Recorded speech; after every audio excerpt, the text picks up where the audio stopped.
Open this up, and we got an email waiting for me that's got, let's see here. Look away. Wow, that's dirty. I can't see any of that with the naked eye, but I can see where a soda opened and like sprayed, and there's a hair. Gross.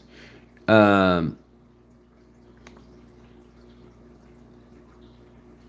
Thanks, Alan. I appreciate it. So, these crayfish, just to show you guys, they're here's some pictures I took with good lighting the other night. They can be really beautiful. They turn color with the substrate they're on, and you get this is the normal color range, kind of in here. But what I did was for about an hour, I took this aquarium co-op bag because I went up there the other day, and I put it underneath them, and then we took it away, my friend and I, and then we lit it with this light and a few other lights, and we could see that they'd turned a bright green. These color tones here from these photos, which was kind of cool. And then they had like yellow hues, and one of them still has yellow hues on his claws. Well, I like these guys when they're little, but as I said, they get big. And if you look up signal crayfish, their native range is around my state. But see, here is your average, good, healthy sized adult. This is what a lot of people think is normal, but if you know where to look and where to gather in the Pacific Northwest, in this area of the country, in the cold, deep water lakes, you can find these literally lobster size crayfish. Now, this isn't record breaking or anything. I think 14 inches was the record. But generally, they yield about a third of a pound of meat. So they're pretty attractive for the industry for food. Now, that's their Latin name, which is Passifasticus lineusculus. I can never say that. Lineusculus. Lineusculus.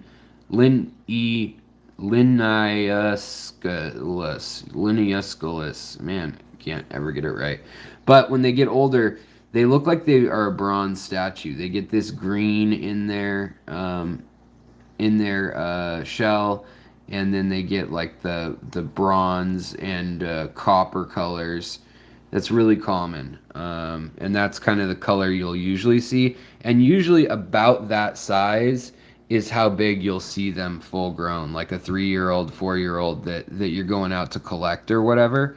But I wanted to show you guys. Okay, so here is a map of their native range, and up into Canada too. But if you're in Europe, you've probably heard all about these. If you're in Europe, if you're in northern India, China, Japan, man, they've gotten around. But here we have our own invasives, and that is the northern red swamp crayfish, the northern crayfish, the ringed crayfish, and the rusty crayfish. Now this is all down in Oregon over here, and you can see the red swamp crayfish. They really tried to introduce that probably around the turn of the century. A lot of Cajuns and Creoles moved out here with the Oregon Trail and settled first in the Willamette Valley, then Seattle. And Seattle has a lot of reports of those northern crayfish, and it has a lot of reports of the red swamp crayfish. None yet of the rusty one or the ringed crayfish. The ringed crayfish is showing up all over down in California, though. So those are our invasives, and I can show you what they look like. Here they are. So here's the invasives. This is our signal crayfish, full grown. This is the red swamp. This is the rusty crayfish, and this is the ringed crayfish. And this are what you're used to seeing, like anywhere in there, is what you'd be used to seeing for the crayfish that you would typically eat, like down in Louisiana or Texas, Alabama, Mississippi. But there are an amazing amount of crayfish, and I'm going to talk about crayfish for a minute and then we'll get to questions and talking about whatever we want. But I wanted to cover this topic. So, oopsies, looks like they've gotten out from these 3.5 states that they were in, plus part of Canada. And now they are a few other places. And I've heard that even like New Zealand and Australia have had issues, but they've eradicated them. China as well. Who knows? But they're definitely all over Europe now. And, they're very adaptable. They can withstand the freezing and all that. Now, this is like throughout France, Italy, and into Greece and Croatia and stuff. This is their big population base other than the UK, because also they're all over the UK and they're even in on the Isle of Man and Wales. They're not in Ireland yet, but they're also showing up now in Sweden, Finland, Russia. Like they're showing up in real cold places, which isn't surprising because they've also survived in other places like Kodiak Island, Alaska, which is really cold.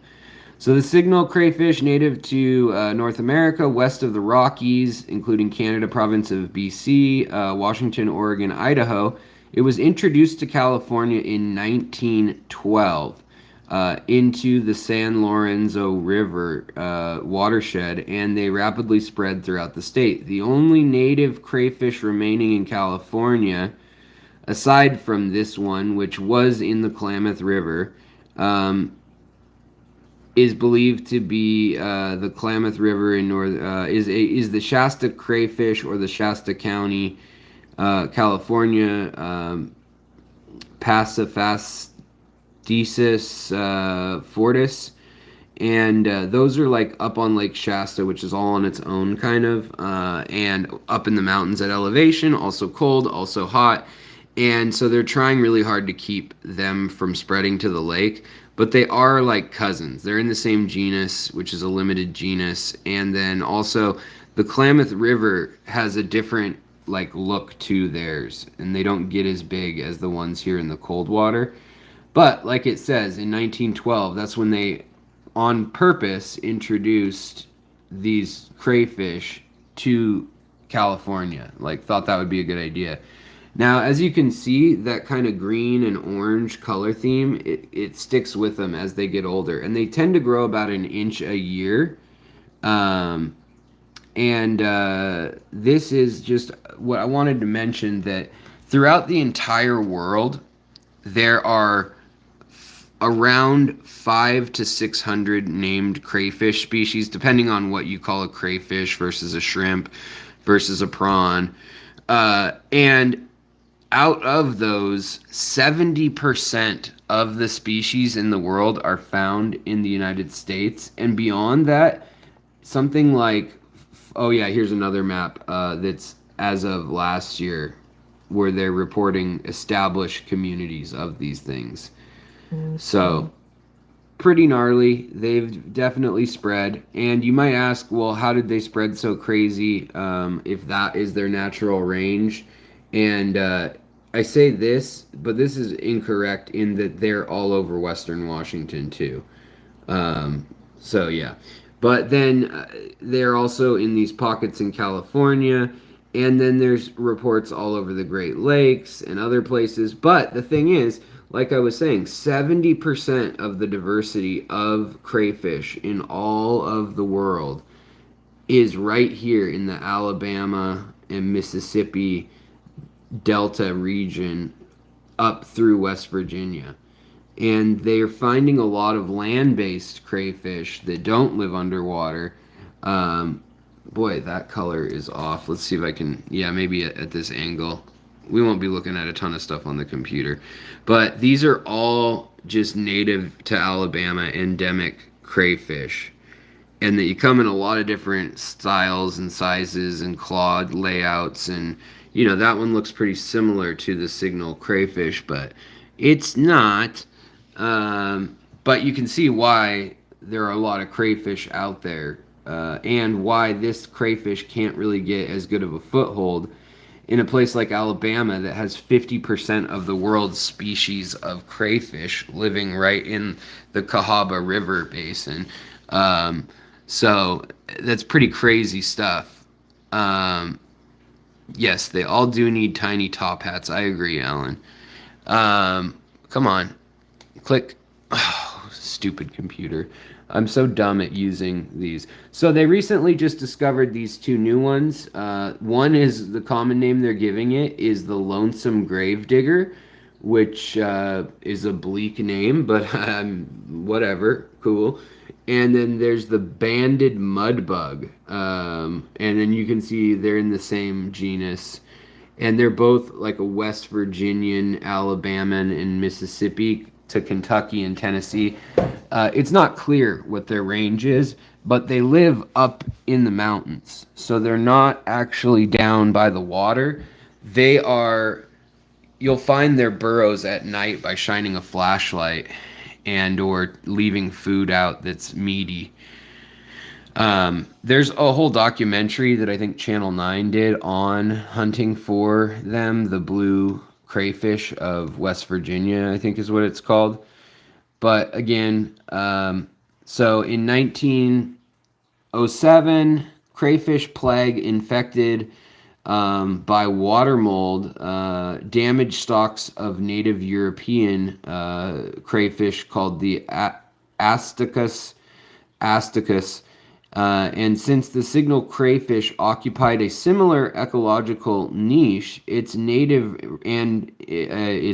range, it was imported in the 1960s first to Sweden and Finland and allowed for commercial and recreational capture. At that time, the signal crayfish was not recognized as a carrier of crayfish plague, which is what had killed in 1907 and then in I think it was 62, there was a plague that wiped out a bunch of crayfish, and they wanted to figure out, well, how can we avoid this? And they thought, well, let's bring over American crayfish because they haven't been exposed to any of the same stuff. So maybe they've evolved with the level of diversity. Maybe they've evolved a way to handle it, and then the most cold tolerant ones seem to be the signals. So they brought over the signal crayfish, and now they're in 25 countries established, from Finland to Great Britain to Spain to Greece. And it was introduced to Great Britain just in 1976. Now it's so widespread across the mainland of Britain that it's, if you guys live there, north as Moray Firth, and it's also been observed on the Isle of Man, but not in Ireland. Ireland has one native species that is there still untouched. But in both Sweden and Finland, where crayfish are eaten traditionally, the catch of signal crayfish exceeds that of the European crayfish. But the farmer is sold they only sell for half the price for the local ones, because signal crayfish, I mean, look at that tail. It's like a freaking lobster. You get a good meal out of that. Between the bigger claws and the big meaty head and tail, depending on what it is you're eating, you can see why they thought, well, this would be good, and didn't realize that it is what we call like a keystone species. So like however good or bad these guys are doing is an indicator of the entire ecosystem. And if you spill something like toxic waste or whatever, I took these photos all last night, and here's one out in the creek that's about 6 inches probably. It's a big one, but I didn't want to disturb it. I thought I saw maybe possible little babies holding on to the underside, so I wanted to leave it be, but hopefully nobody just grabs it since it was in the open at a pretty busy park. But yeah, here we go. Here's the nitty-gritty on crayfish overall. So of the approximate 500 crayfish, sometimes called crawdads or crawfish, found on Earth, about 400 crayfish species live in waters in North America. and about 353, nearly 70% of the world's total species, inhabit the waters of the United States. Freshwater habitats throughout the U.S. Harbor the richest diversity of these aquatic animals in the world. Even over like Borneo, Java, any of the rainforests or any of that, their diversity is just huge in North America. So the majority of the crayfish species live east of the Rocky Mountains and in the southwestern states. So, it's kind of an interesting growth pattern. Like, would they naturally have taken over some of these areas as temperatures change differently, or as things flood and connect and unconnect and the glaciers receded and all that? Who knows? But there are very specific crayfish morphs too that are like small versions, like a pygmy version of the same species. That's very common. Or the white versions, or the leucistic, like yellow, as well as just blue, which is basically it's similar to, I think, from what I've gathered, like melanism. Only something else is at play that gives them the color. But yeah, they come in all sorts of colors and sizes, and they're an important food source, blah, blah, yada. But they feed on living and dead plants, other invertebrates, and fish, and they are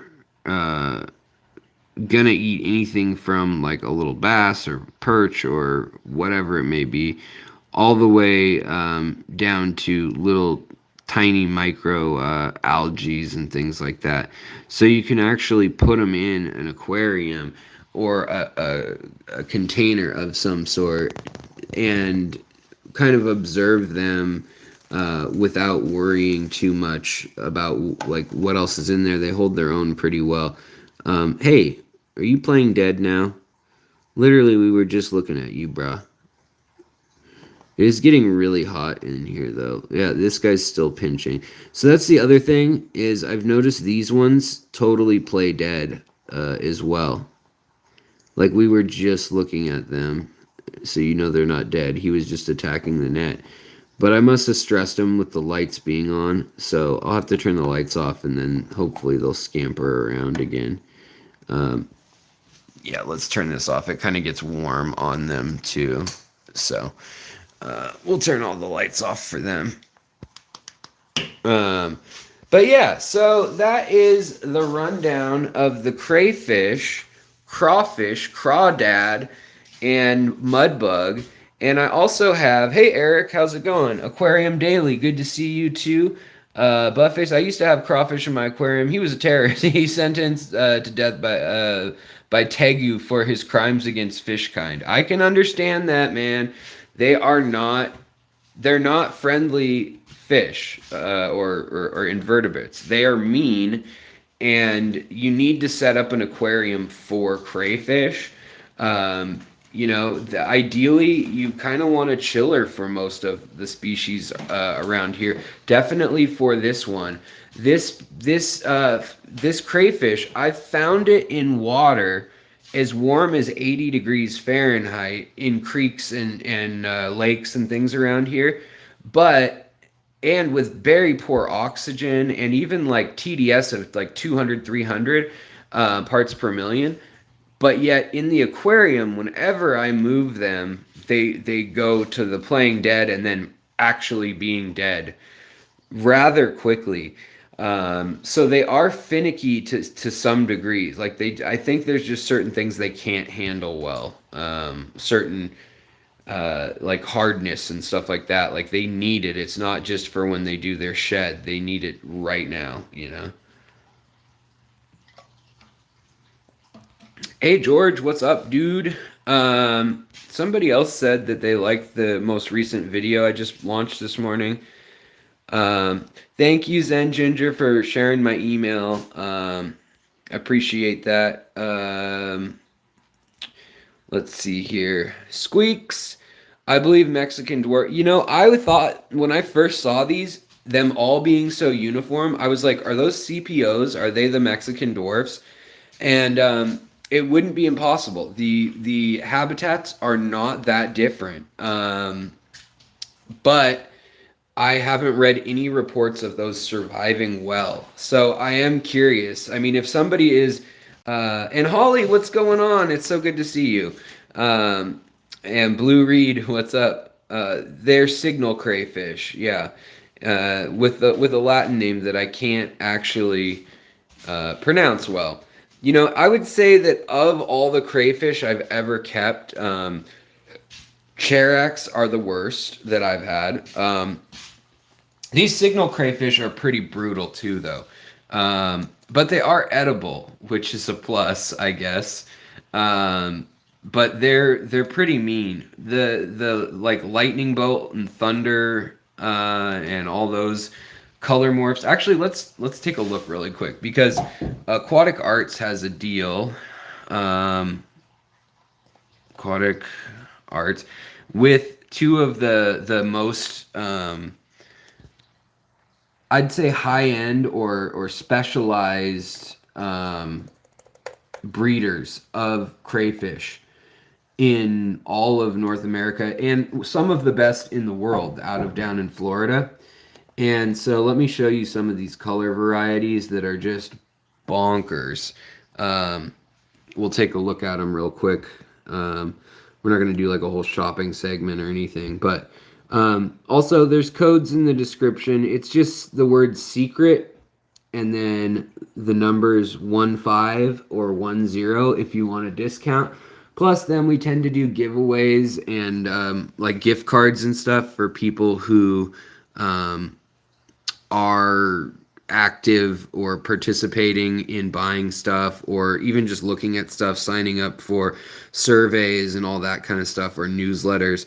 Even if you don't spend money, we've given away quite a few gift cards over the years. But anyways, so I got to thank them. But here's like a CPO. So you can kind of see the difference. They've got kind of that that their rostrum has all these little antennas that almost look like frayed whiskers, and their tail isn't as beefy either.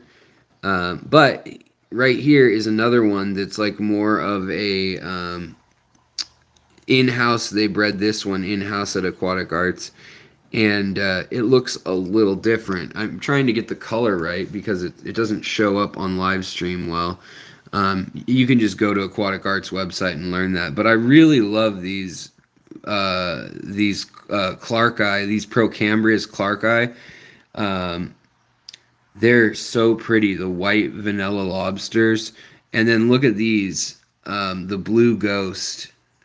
They're super pretty, starting at $27, which, you know, there is a group of people that really like these. It's kind of like monster fish. It's just a niche that you kind of have to get into. But they've always got these thunderbolts that these were $200 2 years ago. And look how much the price has come down because Aquatic Arts has been like really helping push them to breed more. But then they've also got a whole other, you know, all of these are, well, not all of them, but a lot of them are different species of Cherax, which are the super colorful ones for the most part. There are super colorful ones elsewhere. These are the ones that like the entire species group or the entire genus has something like electrical colored about them. And they're pretty cool. They don't get quite as big as like a foot long or whatever. But in the past, Aquatic Arts has carried some really incredible Cherax like here. And they're always, you know, they always get new stuff. But I always have fun coming here, cruising and seeing what Latin names are oot and about in the hobby. And then deciding if it's something that I would, you know, consider spawning. So let me try to get one more thing. I was going to show you guys. Yeah, so look at this. There's like orange creamsicles now, and this one is insane. So then you can also get 10% off Aquatic Arts just by signing up for their newsletter, but you can't stack code. So if you want 10% off from me, you can always get that, but you can't get the extra 10% off. And we're meeting probably later today about the company. So if anybody has anything to say about Aquatic Arts that's good, bad, different, whatever, I'd love to hear it in chat or even email it to me, because I'm meeting with them basically because they got a completely new general manager and they're redoing a whole bunch of stuff. And now what they're doing is they're going to be breeding a ton of stuff on site, like the vampire crabs and stuff. Look at this, an apricot one. Then you've got the other Mexican CPO, but like a clear ghost white one. Then there's the scarlet. I mean, there's so many, obviously, that they're just beautiful. And the thing is, in the wild, the blue ones get picked off quickly unless they're in like an ideal habitat, like real deep in the bottom of a lake bed or something like that. But these ones, I've seen literally every color of the rainbow come out of these species, plus crossing with species. Now, one more interesting thing about like the crayfish is these have I mean, a lot of them, they have a lot of color variation. Like, look, you could get a crazy red and orange and polka dot one, or a blue and creamsicle colored one, or you could end up with like black with mottled claws and light blue and orange together. I mean, there's just a lot of different styles out there. They also tend to eat shrimp real bad. And if you set them up, you probably want a 15-gallon to a 20-gallon tank for them to grow out into. These guys are still just chilling at the bottom. Come on. I've had a lot of the native fish that I've been collecting that play dead. And I'm like, oh no, I killed them and I can't get them to wake up for anything. The second I put them back in the water, they just take off. And I'm like, what? I literally picked it up by the tail and it just played dead like nothing was going to wake it up, like it was a zombie. All right, so yes, they are a sensor species, or sometimes they're called like a canary or a sentinel species. Or a keystone species, and that helps us know what the pollution's like, because if there's any cadmium, copper, lead, mercury, these guys don't do well. They do pretty poorly with that. But no, I don't know any plants, bunny viper, that they don't eat, honestly.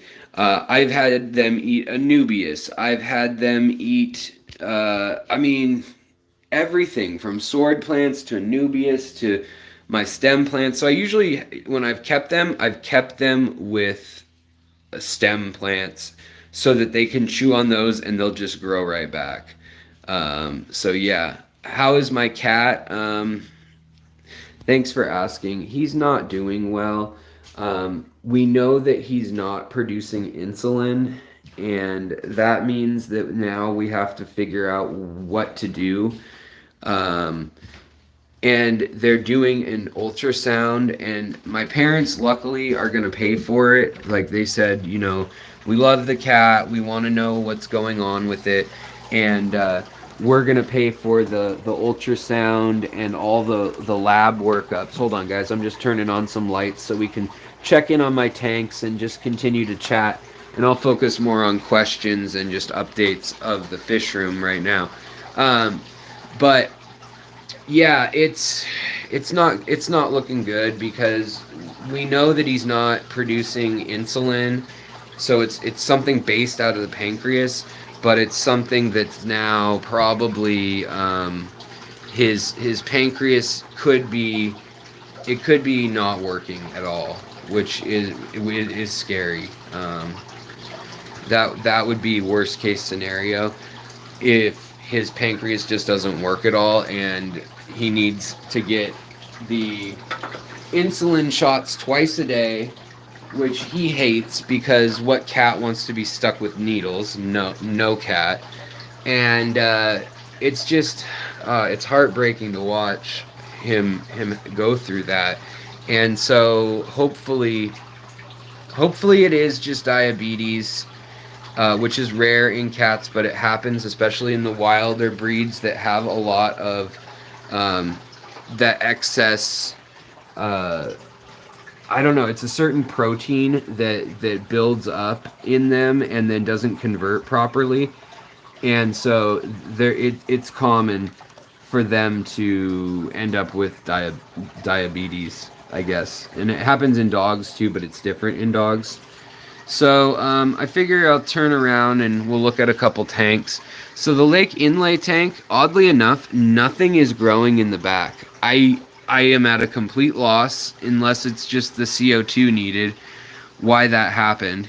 But we've still got pretty much everybody in here. We've got the loaches with the red tails. We've got all the little CPDs that I was spawning out at one point in the past. Also the Celestio Pearl, or sorry, not those. The Erythromicron. There's some of them that look small enough that I think that they may have even had a couple babies survive in here. And then the Chopra Danios or the Glow Light Danios, they're doing their thing. The Rosy Loaches are doing their thing.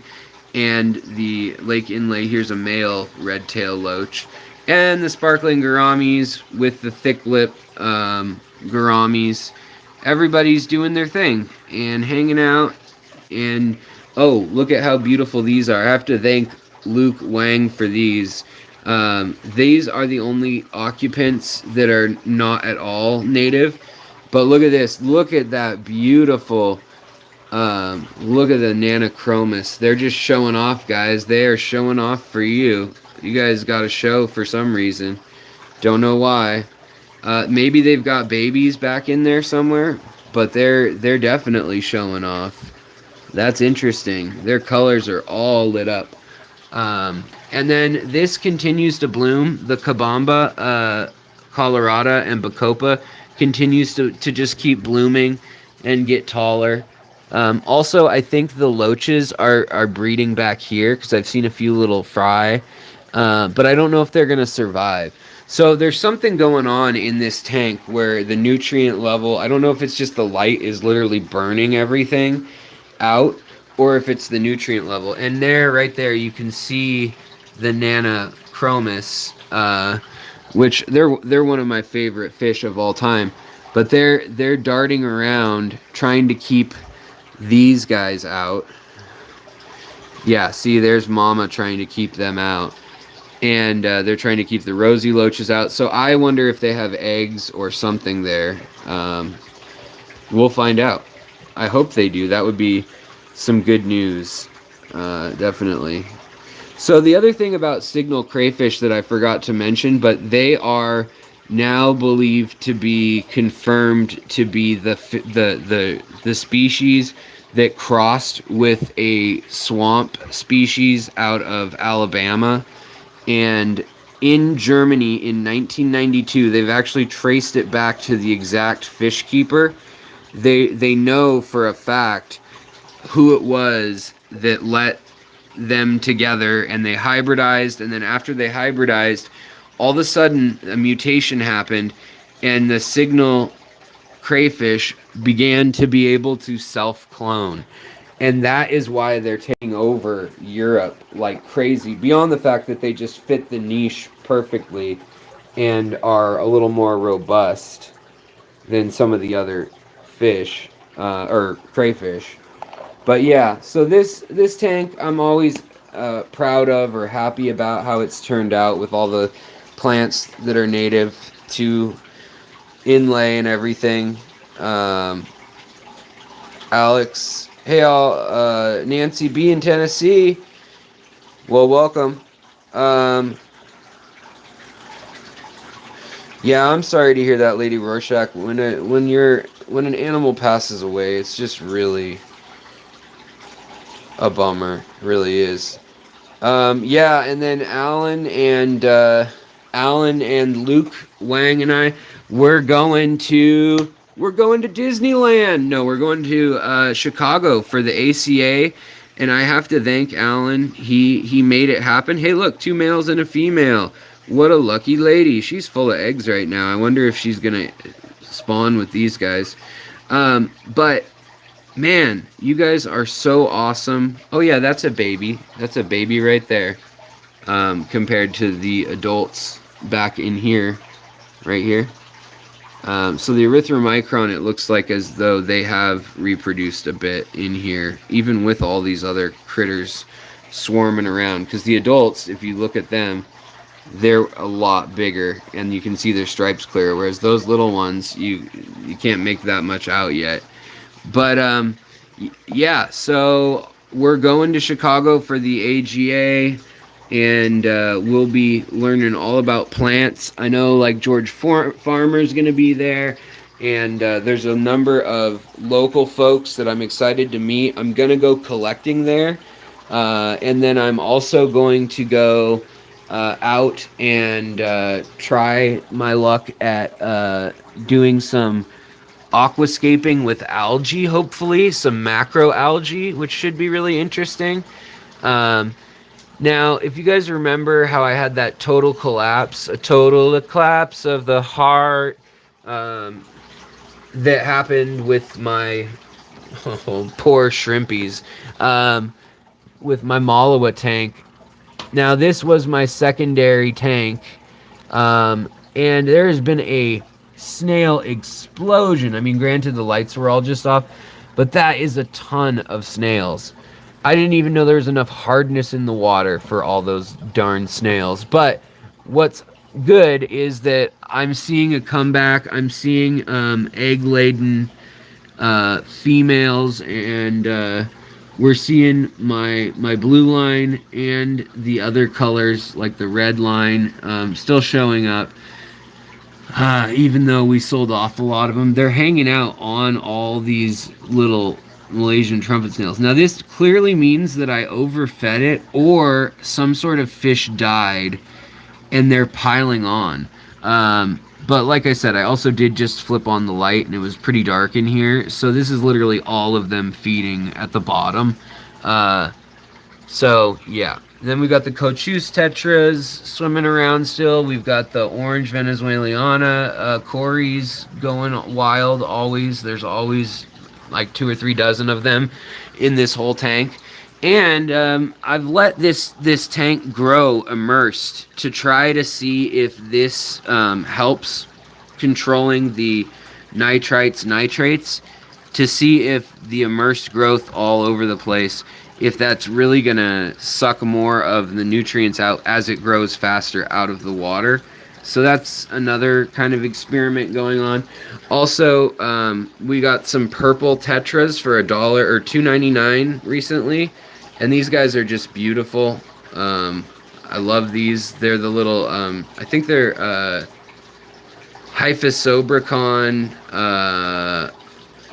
and I can't remember the actual name, but they go by the purple tetra, even though they're cornflower kind of blue, soft blue.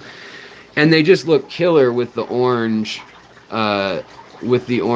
phantoms that are in here. So, even though this is the tank that crashed, look who else showed up after the tank crashed and everyone was hiding and dead.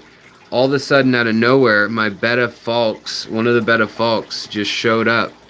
And there's a female betta falx now. Also, I bought a female Nemo placat galaxy koi. I know that's too many words. Betta. I'm putting her in QT, also just conditioning her, but she's really pretty, and she's going to go with Rasba. Ooh, let me get this before he moves. So look how pretty these little cichlids are. Now, everything I read about these guys says that they're the meanest jerks ever. They kill everything. But that's another shrimp right there just hanging out within range. So we got the male here, and the female is really different in that she's got orange. And these are the not. Someone's gonna need to help me. I already forgot the name. I think is it Latiacara? They're basically like a little type of Acara, but Where is the female? Because when she comes out, she's got this beautiful orange, these orange streamers underneath, whereas he's got this kind of flame color. Thank you, Luke. I don't know why I said what I did, but Tiana Nakara, or Tian Nakara, Candidi, is the name of this one. It's not the Latiacara, it's the Tianacara. Here we go. Here's the female. See the orange with the purple? So they're gorgeous. I love these fish. I bought them as a couple and they weren't getting along. And now they're totally moving together and hunting together. And what's really helped that was I turned the light intensity on the Fluval 3.0 down to 30%. And then the other thing I did was I went to the Scud tank, and I'll show you guys. Went to the Scud tank, and come on, Scud tank. It's so gross in here, but Scud's gonna do what Scud's gonna do. They like the algae. They like the decay and the poo and the everything that they like. But so watch this when I put these in. She gets real excited, and this seems to color them up. I'm hoping it will get them into breeding condition, spawning condition. When if I keep feeding them live food, it seems to be a trick that's working well. They seem to really love that. So let me try a few more directed their way.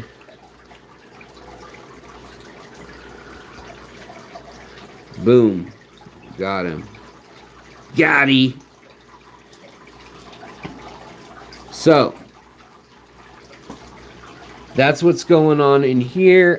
There isn't a whole lot of crazy new news. This tank, it's still just kind of my Papua New Guinea tank. My Rhamnocentris, though, died in the heat. So I only have one instead of like 8. And so that's a bummer. But I did hatch out some of my Luminatus, and then I was able to hatch them out up here. Actually, I moved this guy, this little rainbow shiner, and some of the CPDs and shiners that are in there.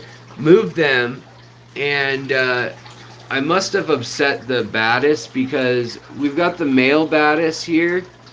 They're Rhamnocentris ornatus Siri Creek is the type that I have, Luke. But this was a beautiful male that was ruling this roost, and there was 2 females that I got from the lovely Alyssa Bentley.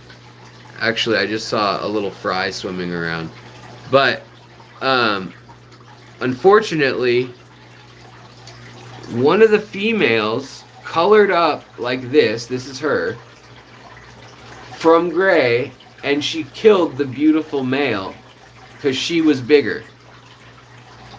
And I haven't had that happen before. I've had it always go the other. Like, I've had them turn into males but not fight. I've had the males turn into females on a really rare occasion. But I was just surprised that they just shredded one another. And these are from Alabama. These are the Cahaba River rainbow shiners. And what else is going on in here? I've got the betta over here, the Machiensis. They're doing well. I mean, they're nice and colorful. Right now, even though you can't really see it that well, let me see if we can get the natural light's not so good right now, but they actually look like they might be trying to tend a bubble nest. I need to get some of the stuff out of there, but there's too much duckweed for them to build a nest easily, and they keep trying there, so I need to clean that out. It's just I wasn't sure what I was going to do with the babies if they had babies. But now I've decided that's fine. They win. If they want to have babies, they can have babies.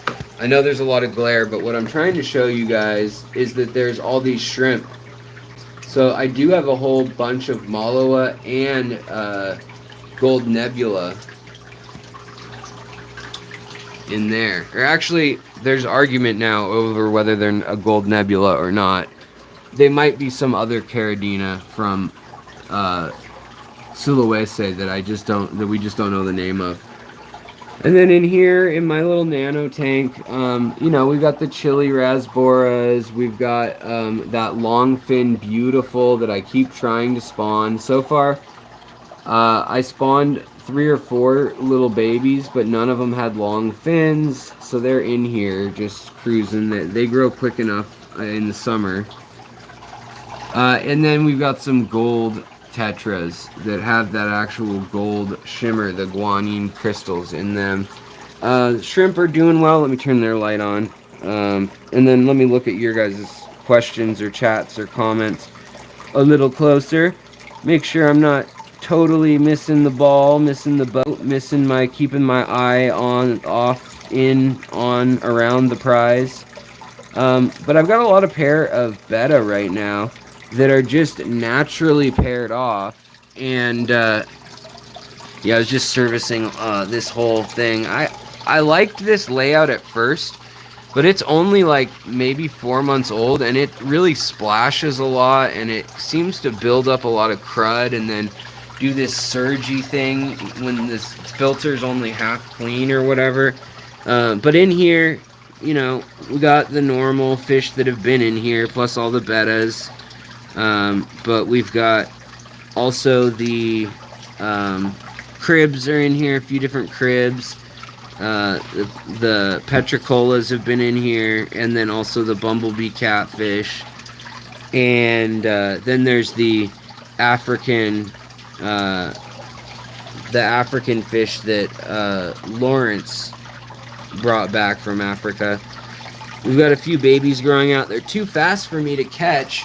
And I thought they were going to be the only babies, but yet when I come to this tank, which by the way, just give up when you got big cichlids and they don't want plants, just give up. I know this looks real dirty because of the glare and everything too, but these guys have ripped up literally every plant and just reduced it to algae and mulm. But that being said, they spawned, and even some of the babies survived, which surprised the heck out of me.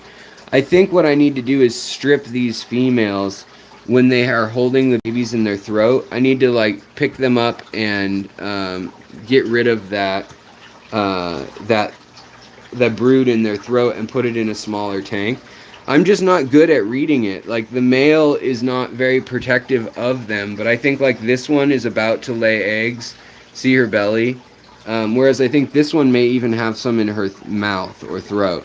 And as I was saying, there are little ones in here, and they're not so little anymore. They're growing rather quickly, if I could find them. They kind of hide in... I put a bunch of coconut huts in here, and then the stones are kind of set up so that they lean against the back so that the babies can hide somewhat more. But the babies will also hide all the way at the top and up by the wood and in the mulm and stuff. And there seems to be around half a dozen fry that survived to the they're almost 2 inches now. And I think they're kind of out of harm's way. I could try to feed them and see if that gets the babies out. That's weird though. I don't see any after that comment. Of course I don't see any, and now I'm all worried. But this is the African, the Lake Victorian tank, plus an angelfish that had nowhere to go, who was just far too mean for any other tank. But she holds her own here. She definitely holds her own and is doing well. Let me try to do this with one hand.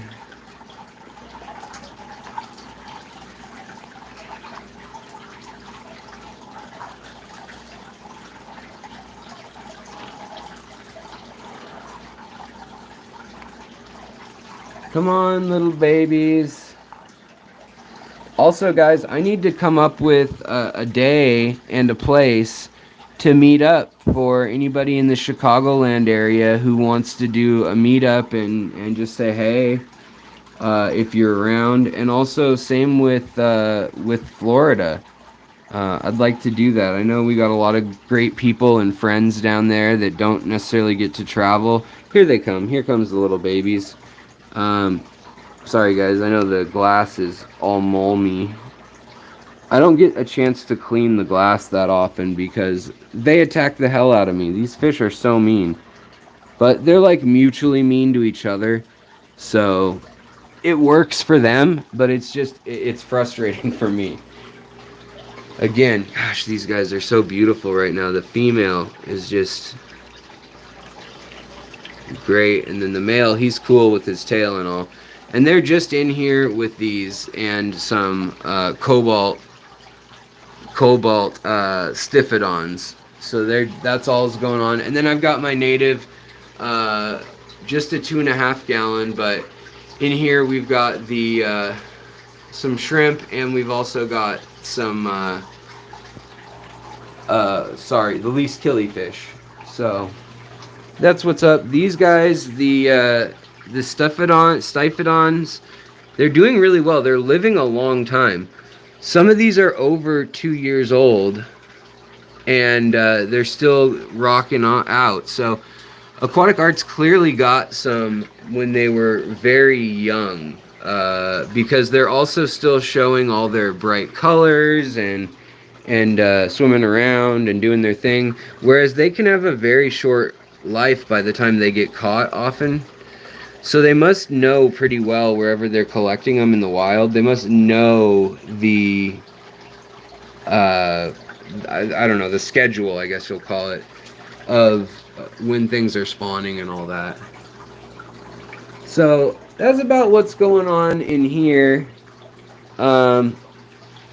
Also, I moved my Latiacara down into there, and he's in with the Chopardanios and some Apistos.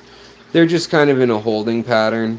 And then, yeah, I don't know. I feel like I need to do something different with the fish room.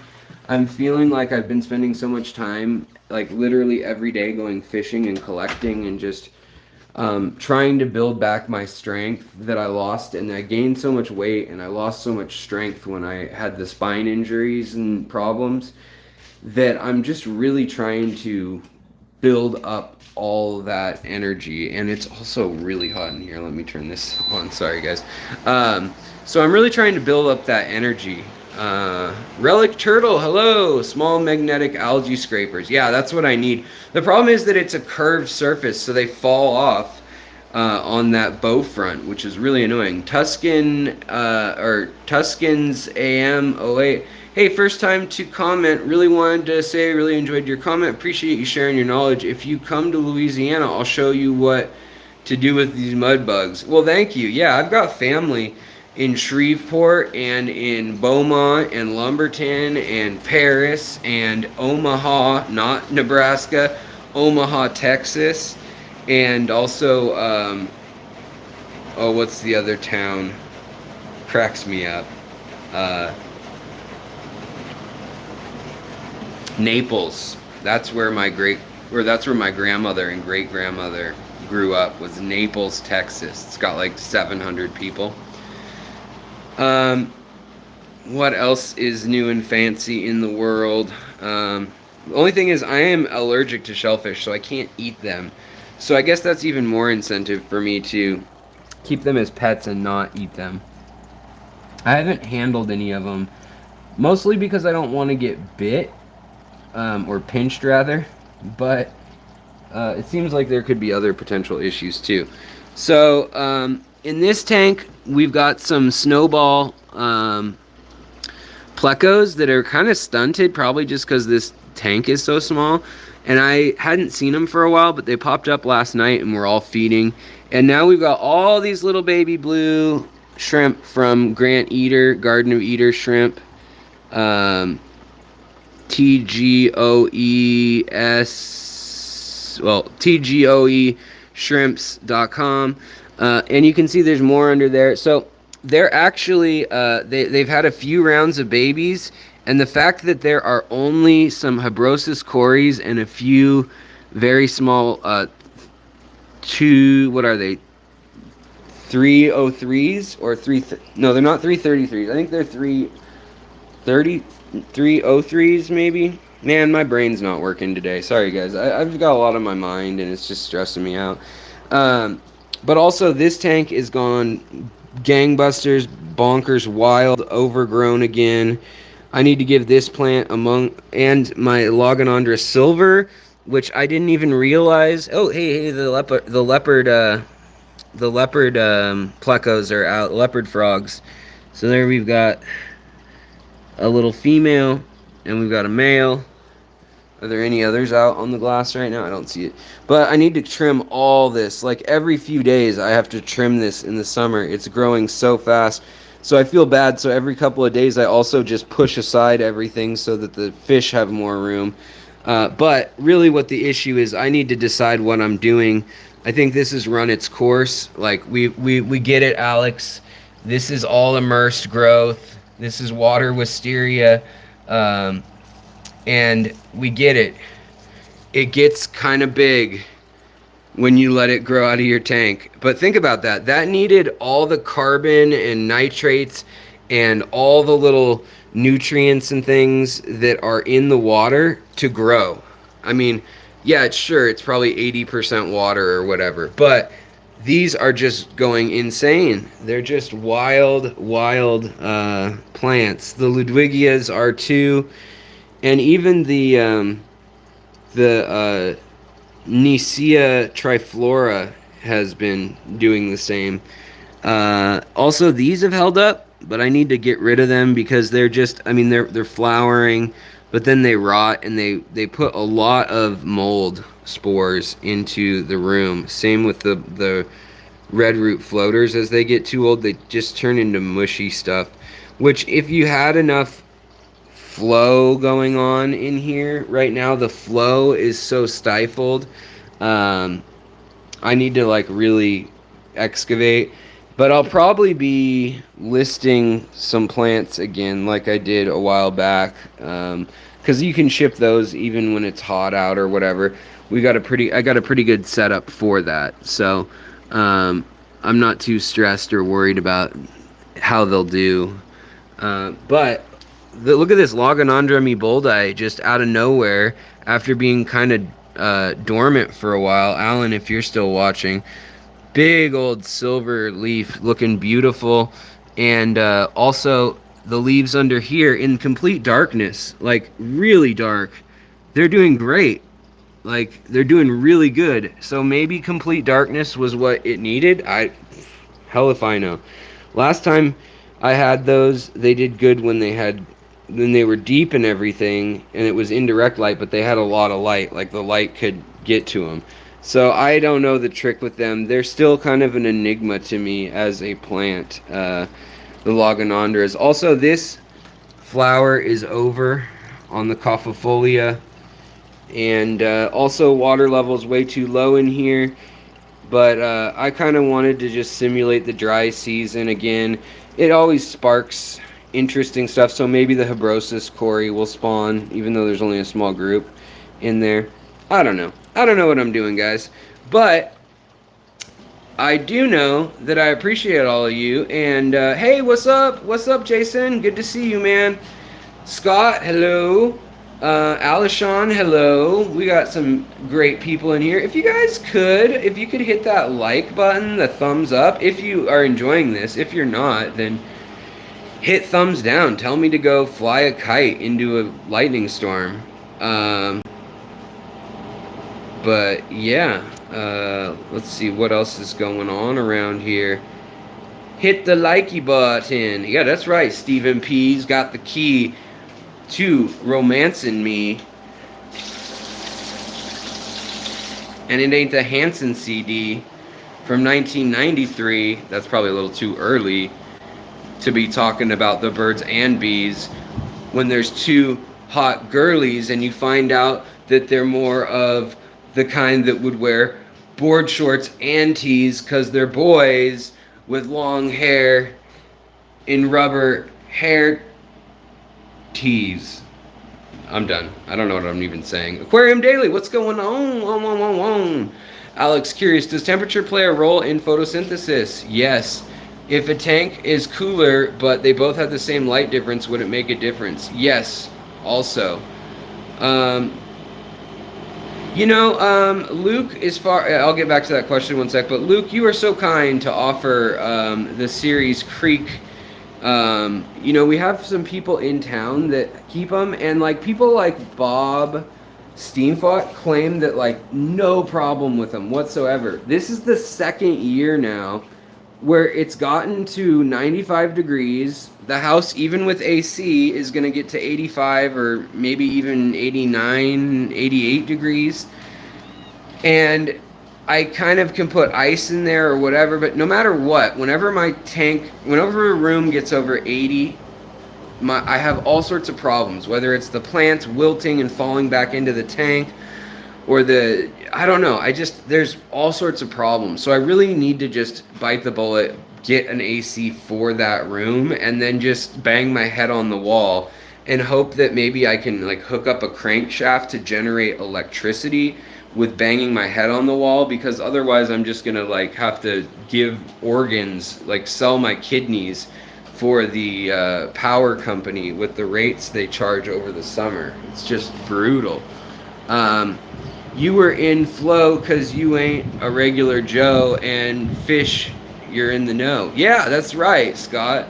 I appreciate it. So yeah, plants photosynthesize based on a lot of different things, but yes, temperature and humidity, as well as the Kelvin, or whether it's blue light, red light, green light, red light, blue light, green light, whether it's blue or red light, and the amount of light in a day. And the other thing is, when it gets this hot, I'll turn off my lights sometimes for 2 or 3 days, because they produce so much heat that room will get to like 95 if I did that, and then everything dies. So it's this annoying game of trying to fight certain things, and then stuff kind of rots in the humidity. Even with the dehumidifier, the humidity just above the tank is still going to be pretty intense.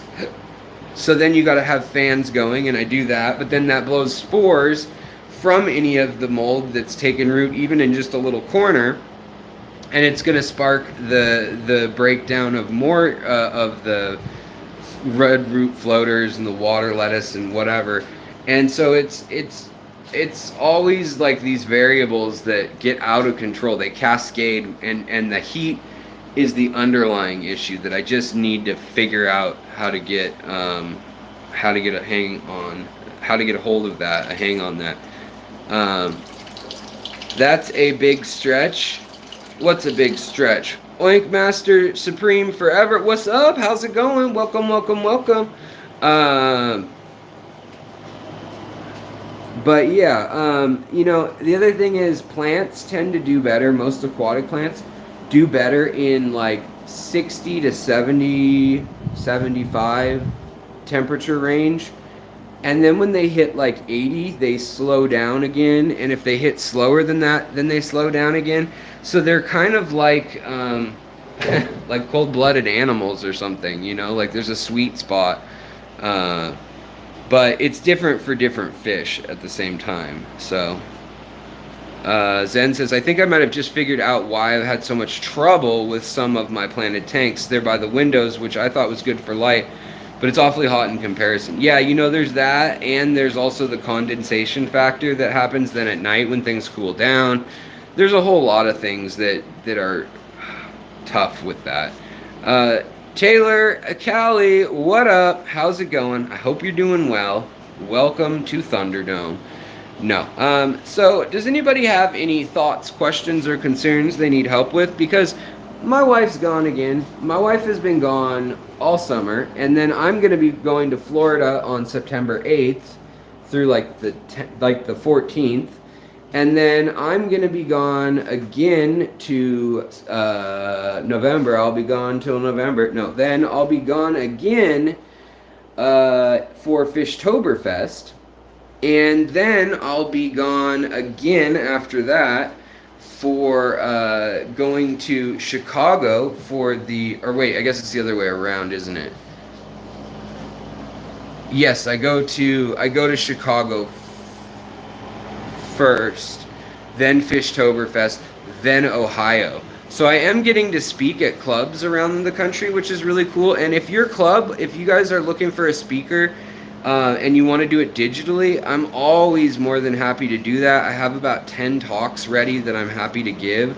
So just contact me through email, or even just drop in a comment on here, and I can always work something out. We can figure something out for your local club if you're looking for speakers. I'm always happy to do anything about history and genetics and human evolution, or even I've been putting together one right now, a talk. There's the 10 most influential moments in history of fish keeping, which people really seem to like that talk. It can be an hour, it can be 2, it can be a half hour, so it's very adaptable. It's got all the slides ready. And then there's also one of, fish keeping and the changes that occurred during World War II and the baby boom generation. And then there's one of fish keeping in the age of the internet and what changes that evoked. Then there's also, I've got one on koi versus European carp, and how there was actually essentially a goldfish that we didn't know about in modern times. Of course, they knew about it at the time, but they were really quite well bred, whereas in the past we've kind of just dismissed it as, well, yeah, they kept some fish in moats and that was food, but they weren't line breeding, and now it's really clear that they were.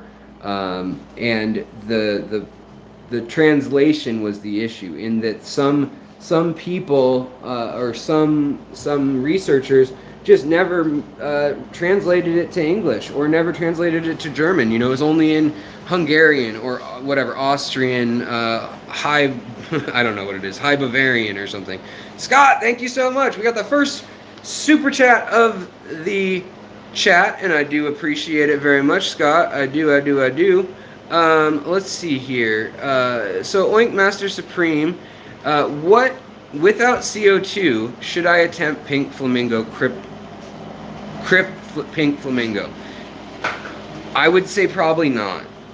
If you have very high lighting and fairly soft water, but you do EI or estimated index dosing with a careful and meticulously planned out chemical regimen, then yeah, you're probably at the level where you could do it. But regardless of what you do, what I've seemed to have found out is that no matter what you're doing, if you get a tissue culture, if you're not getting a plant from someone who's had it underwater, if you get it from someone who's had it underwater in their aquarium, there's a really good chance that you're going to do just fine with that plant. But it's when you buy the tissue cultures, or you buy the pots from like Florida Aquatic Nursery or Dustin's or Aquarium Co-op, when you buy those, make sure that you put them, honestly, something in, get them some aqua soil, some Academa or some ADA or even Fluval, but something with some organic nitrates would be nice. But then you put them into a baggie, keep it humid, or put them into a little riparium chamber, just a glass thing with some water at the bottom, and soil for the roots. And then ideally, if you use the loose crumbly substrates like ADA or like Brightwell or Fluval, anything like that, and maybe a root tab, and you just keep that very wet, it will grow its roots, whereas the plant will not be ready. But the problem is, so often when you get those plants, you've got like this much root, and some of it's going to melt. Some of it's going to turn clear and just die. And so it's really a good idea to grow it for like 3 or 4 months in the air, not in submersion, in immersed conditions. If you do that, you have about a 10 times, no joke, about 10 times from the amount of times I've done it, better chance of having that survive. Now, that's not true with all crypts or anything, but that one is a tough one, especially because the what would you call it? The photosynthetic cells and all that, are hidden because of the pink pigment. That's what kind of comes in as top dog and overlays it. So yeah. Let's see here. Where can I look up particular types of wood that would be safe for my tanks? I have some unique pieces I found locally, but I didn't want to accidentally kill my fish. I have a video called Which Wood is Aquarium Safe, and it's a pretty thorough list. It isn't everything that's safe, but it's a very large list of what you would be able to find possibly that is not safe. And there's probably a good 50 to 70 things that are safe. But that being said, anything that's been in the sun for like a year and it's like that blonde white color and like very light, that, or if it's been underwater for years and it's super waterlogged and dark and it doesn't smell like anything other than kind of earthy, either way with those, if you soak those for a while in just a bath or a bucket or something for like a week, and make sure you kind of get any pathogens and any critters living in it off, usually those will do really well, especially the pre-sunken ones. If you go to a creek or a river and can find some hardwood, like I don't know, cherry or something that's fallen into the creek, and you can get pieces out, those stand up really well. But fresh cherry can straight up kill your fish. So, okay, let's see here. Scott, no problems. I'll be on Father Fish tonight, hopefully showing our 1 year deep substrate tank. Right on, congrats. Taylor, kind a spin on my question. How do you keep good roots established? It seems like if they lack water changes, they die off. Yeah, to keep good roots, it's really about nutrition and giving them a reason to search. Sometimes giving them a sand cap above whatever it is also helps, because it kind of differentiates that tissue of you're on land, you're on water, and when you change the level in the tray, if you're growing immersed, it doesn't confuse the plant as like flood season, retain all my water, or dry season, retain all my water, flood season, let it out because there's too much water. And osmotic pressure and regulation is the thing that the plants do, but they can't fix everything, and sometimes it's still too much. Sky Dancer, what's up? Red Beer, what's up? Yeah, totally. I understand, Oink Master. That is a hard one. You know, what I would recommend is if you like that color and the big broadleafs, look up Barclaya longifolia. Looks like longifolia. Look up that one. Any of the dwarf tiger lotuses and things like that. What's another good one? Logonandra meboldi is not bad. Albida, Crypt Albida, or Crypt Red Tiger Spiralis, both those do well. Otherwise, you're kind of knocking on the door of like, it's kind of high tech or highlight or things like that. Yeah. Surf City, Cichlids, yeah. What's up? Hello, Alex and all. Yeah. So, in any case, hi guys, I'm here and I don't know what I'm saying.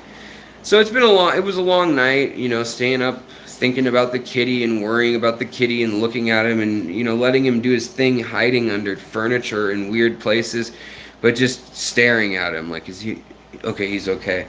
And I think I'm going to get out of here, get out of this place if it's the last thing I ever do. And might go collecting fish tonight, so there might be another video, but I did just put out a video. If you like my nature walks and stuff, if you like these crayfish and seeing salmon spawning streams and new fish, including I caught the one that was on my wish list, which was a speckled dace, Nooksack dace, only found in Washington. It's the only endemic fish to Washington, other than the Olympic mud minnow. And I found some of those, which was cool. So that was in the last video. But of course, we'll be getting back to more aquarium-focused things.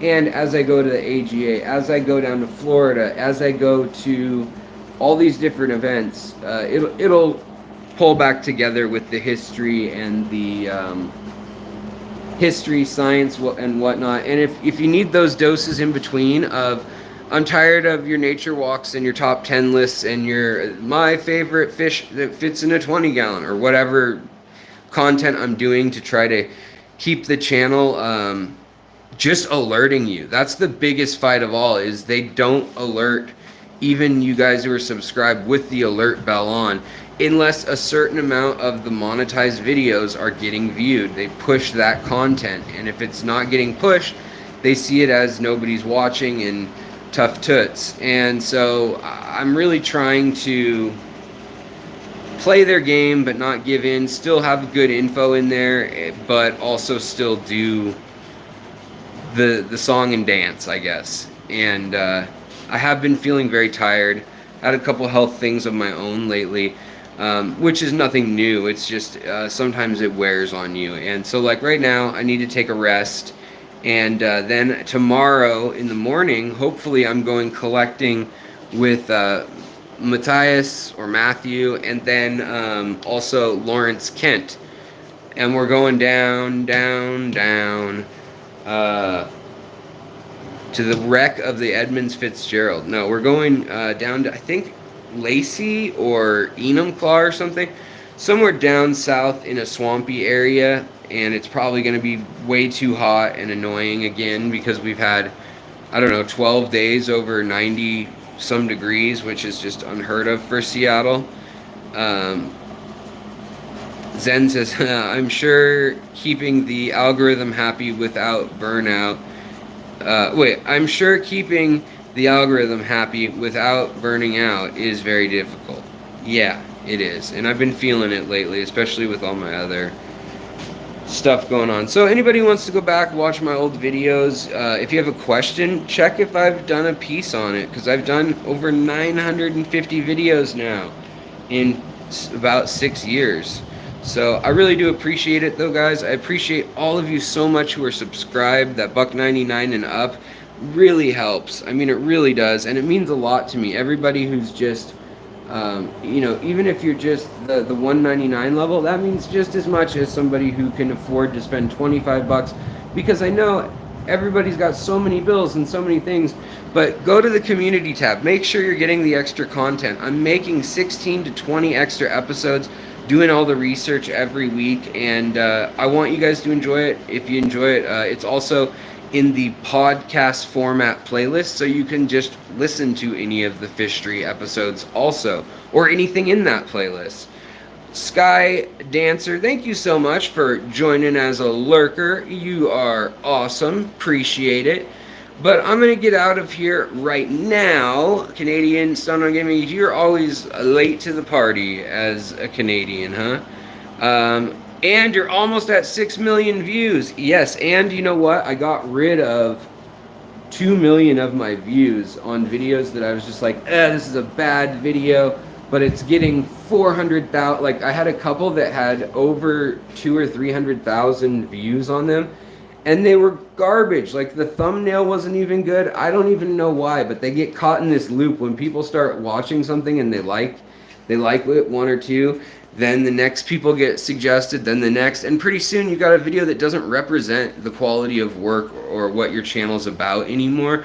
So I got rid of those. I marked them on either hidden or private, and then it gets rid of your views if you actually delete it or get it off of not secured link, but like hidden gone type thing, then it's just totally gone. Taylor, I watched the King of DIY again. Yeah, that's a train wreck. Sorry that you watched that again, I guess. Second, what'd you say, second watch time for me? Yeah, well, find the obscure videos that I made in some playlist and play the heck out of those. Something happened where a bot got into my playlist and started adding a bunch of random videos that are not mine onto my playlist. So I need to go back through and clean that out again. But I really do appreciate all of your sentiment and the kindness. John Monroe is excited right now, apparently.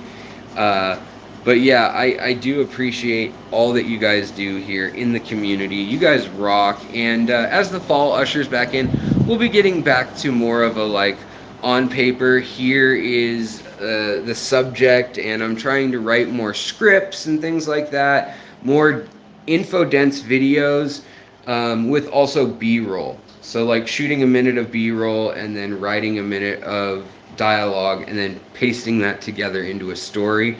So let me know what you guys think of all that. I really do appreciate it. And thanks, Zen Ginger. You are the best mod. You and Chevy Fish are incredible. And Lori, I mean, honestly, and Holly, all four of y'all are killer. Love it.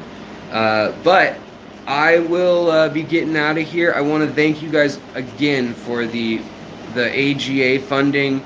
So many people have given to that, and or given on PayPal or Venmo or whatever, and it is so incredibly heartwarming. I felt like such a mooch, but I really wanted to go, and I really wanted to share with you guys what I learned and what new plants are out there and all that kind of stuff.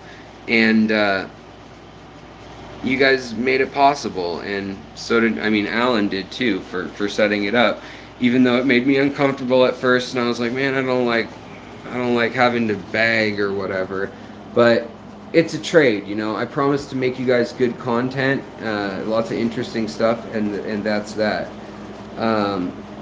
So yeah, all right, guys. Well, I will talk to you later. Have a good one. Replay crew, you rock just as much on the second time through or the first time through. You know, lurkers, you guys are amazing. You're perfect just the way you are. Don't go changing to try to please me. Those of you who are not lurking, those of you who are just running your mouth, I appreciate y'all the most. So good to see y'all, and I will talk to you later, maybe even again tomorrow, because my wife's gone and I'm lonely. Alright guys, talk to you later. Have a lovely, lovely day. Bye-bye. Crayfish.